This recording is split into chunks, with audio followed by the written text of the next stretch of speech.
Huiyao Wang, thank you so much for coming here to Toronto. It's great to have you here as part of this debate. I wanted to start with you to get your views on why you think China-US relations at this moment are in a period of tension. Mm-hmm. What has been the catalyst for that? What's brought this whole situation about? Yeah, thank you for having me and asking this right question. I think you have seen that in the past 4 decades since China opened up, China has been open and then been gradually increasing its economical influence, and also it's now become the second largest economy, and also it has so much U.S. company work in China. So the interests of both countries are so much intertwined than ever before. So as the interest deepens, there is bound to be some disagreement, problems, frictions could be. But what I think is that actually the current situation is kind of led by actually President Trump took the office, and then pursued the kind of American first approach, and then that actually started this trade tension. China actually has, since 2001, joined the World Trade Organization, and China's GDP has gone up almost 10 times. China has actually become the second largest economy, and China probably going to be the largest economy in the world in 10, 15 years' time. So I think there is also adjustment issue mm-hmm. on both sides as well. Mm-hmm. And I think thirdly is that this multilateral system, which China has really participate, fell in love with, and then strongly defended multilateral system. Whereas the U.S. is actually pulling a lot out of that. First day of Trump, President Trump put out TPP, mm-hmm. and then Paris Climate Change Agreement, and quite a few other United Nations UNESCO and things like that. And WTO threatened to pull it out as well. So I think there's a lot of soaring point now. But one of the things that I think is also another big reason is that U.S. look at the nominal trade deficit, said, there's a 375 billion trade deficit. But they may not realize half of that was exported by the American companies or foreign companies. So China may have the name of that, but may not necessarily have the benefit. Right. Yeah. So there's another reason is that also the service trade is not counted. Mm-hmm. China has 3 million tourists visit the United States, spend 30 billion. That's not counted. Yep. China has 500,000 students in the United States, contribute another 20 billion is not counted. So there's a lot of that area, and then so that's why I think there's also a lack of communication, effective communication. Yeah. And well, let's talk about that. I mean, is there frustration in China about the extent to which China's demonstrable commitment to a lot of multilateral institutions, you name them, the Paris mm-hmm. Accord, the Law of the Sea. Yeah. You can go on and look at these different multilateral bodies that the United States has either withdrawn from or criticized from. Mm-hmm. But it seems often that China, at least in the West, mm-hmm. gets painted as being as unilateral as the United States. Mm-hmm. Mm-hmm. Why is that happening? And how do people in China interpret this? I think there's quite a bit of a cultural difference as well. I think China, first of all, is pursue the different development model than the Western countries. I think there was probably some early expectation that China will converge with the Western model, but obviously not the case. As Deng Xiaoping said, it doesn't matter if it's white cat, black cat, as long as it catches mice. So if this works for China well, China maybe stick to that, with its own model, and then China actually. You see, actually, in the last 4 decades, China has been able to lift 800 million people out of poverty. Mm-hmm. China has been actually contribute to the world now, the second largest, donor to the United Nations, and also China has set up an Asian Infrastructure Investment Bank with 95 member countries, a lot of Western countries except U.S., probably Japan.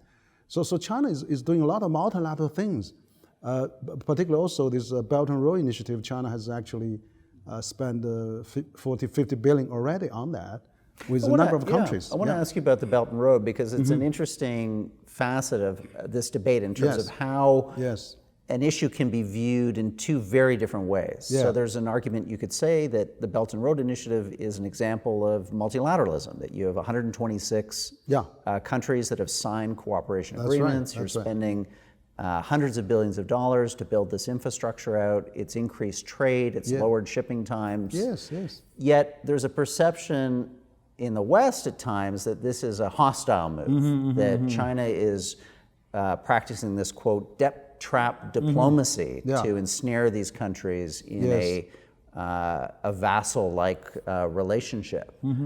Again, how can two such opposite things be true at the same time? No, I think that, first of all, the Belt and Road only started about 5-6 years ago. So it takes time for Western countries to gradually realize the benefit of that.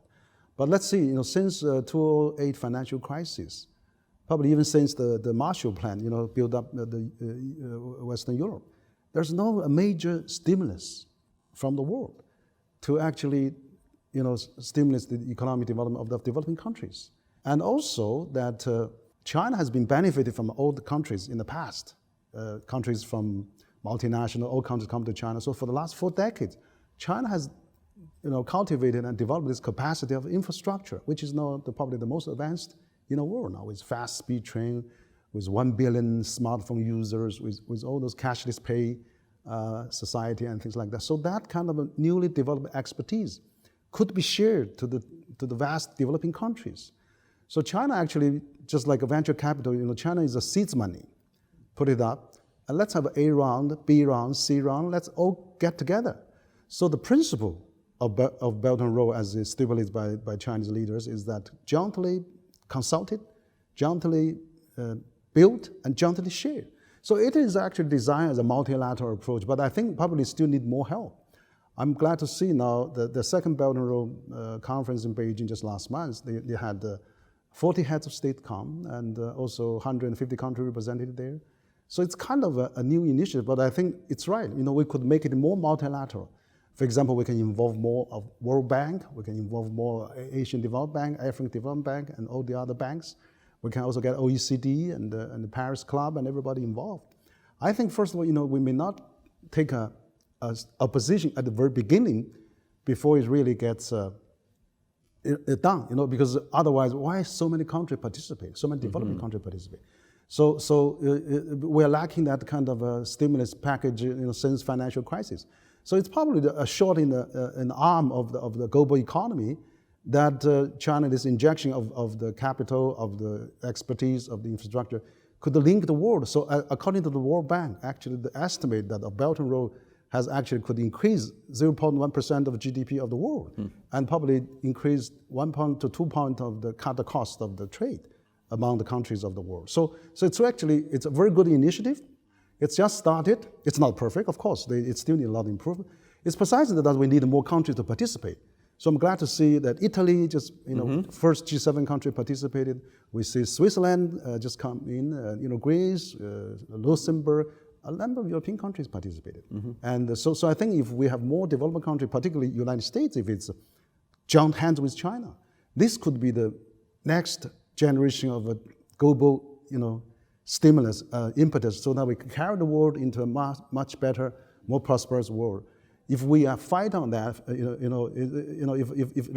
if nobody can initiate a plan unless U.S. does, then the world is lacking the engine now. I mean, China is already be part of a global engine. Do you think, Henry, that is really the core of this debate, that the United States is feeling increasingly uncomfortable and anxious about losing its economic and military global supremacy, something that it has enjoyed now, unbroken, since the fall of the Berlin Wall in 1989? It could be. I was at Harvard many years ago at Kennedy School, and Graham Allison, a professor at Harvard and the founding dean, he proposed a very interesting theory of the Shuhidi's trap. He just spoke at my think tank about a month and a half ago, which he said, this should be avoided. There could be a competition between a rising power and existing power, but that's, there's many ways of peacefully coexistence. It doesn't have to be a strategic rivalry. And if the U.S. has positioned China as a strategic rivalry, that's the wrong signal. It should be cooperative, probably cooperative rivalry. That probably makes sense. But I think in the end is that if the world economy is benefit from Chinese Belt and Road, then you should really get more involved with the Western countries and think about how to improve it, make it work. Like AIB, it got 95 member countries. India is the largest recipient, and Canada, UK, Germany, France, all member countries. So if AIB can, why not BI? So, and also there's a lot of talk about debt trap and things like that. There's not many concrete examples.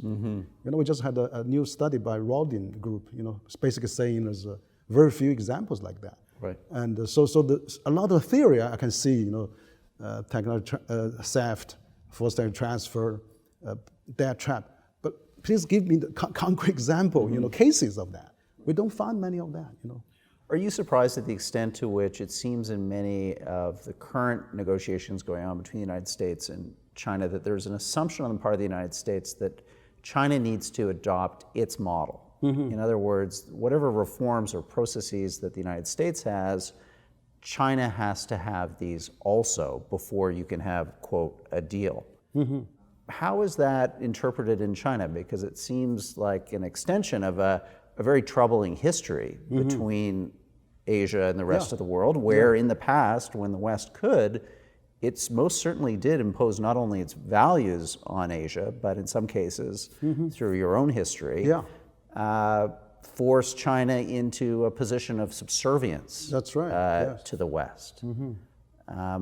Are we repeating bad habits of the past? Is that what's going on now? That actually worries me. I mean, I don't exclude maybe could be people thinking like that.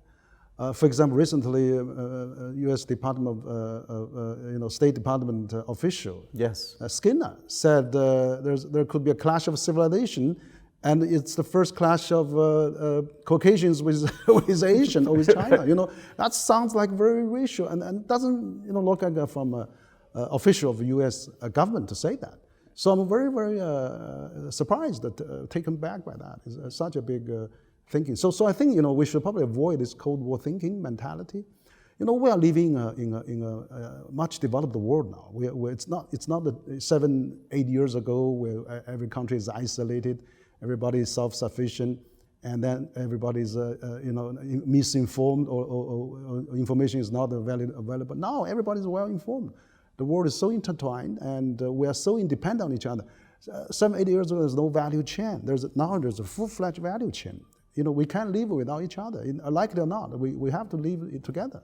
So I think in that kind of situation, that's why we didn't see any major war in the last 7 decades. It's because the trade, the goods movement, capital movement, talent movement has supported this prosperous world. So we want to keep that new initiative. We want to have the new drive, new impetus. So that's China now, after getting help from all those 4 decades of all the other countries, Western countries, the liberal order system. It's time for China to contribute, to improve and enhance. China doesn't want to take lead, didn't want to take a U.S. position, or be the policeman of the world. China's economic budget is only a quarter of U.S. U.S. is, as next 8 countries combined, is not even equal to the U.S. So shouldn't worry that much, I think. Final question, do you see this current state of tension between China and the United States as something that's transitory, that has to deal with the personalities that are here right now? Or are you concerned that we're creating distrust and we're creating real damage to the relationship that could have repercussions well into the future? I think it will be very devastating if the U.S.-China trade relation is not properly handled and solved. I mean, you see today's market in U.S. is tumbling, and China, of course, also suffer greatly. Particularly the business community of both countries cannot afford that. General Motors, Ford sells more cars in China than the United States. China's Apple's second largest market, and Walmart purchased 10-20% from China to supply the U.S. supermarket. So it's really not in the interest of both governments to really fight this trade war. Of course, China, there's a lot of legitimate concern I think the multinational has, but China just passed the foreign investment law in March. In that it says, any forbidden forced technology transfer, any IPR violation will be severely punished. No government should be allowed to do any of these kind of activities. Foreign companies should be treated the same as a Chinese company. So we see China already take a lot of actions to correct that, the misconception, or maybe some incident that they experienced. But I think in general, China is really very sincere to do this. Even when President Trump, with this kind of threat, we can see China is very, still open, because it had to be responsible as a second largest economy. You got to think about the world. It's not a matter between China and the U.S. It's actually going to affect the whole world if the two biggest economy didn't get along, and all the other countries suffer, and then all the blue collar workers and all the masses, all the people around the world will suffer. So I think it's really the responsibility of the U.S. and China to get along on those issues. And if the trade goes on, the prosperity continues, the world economy growth continues, then we can really fight the setback of the globalization. We can really fight all those climate change, terrorism, and all the others. Let's give a try to really solve this. I think it would be severe consequences if we didn't handle this properly.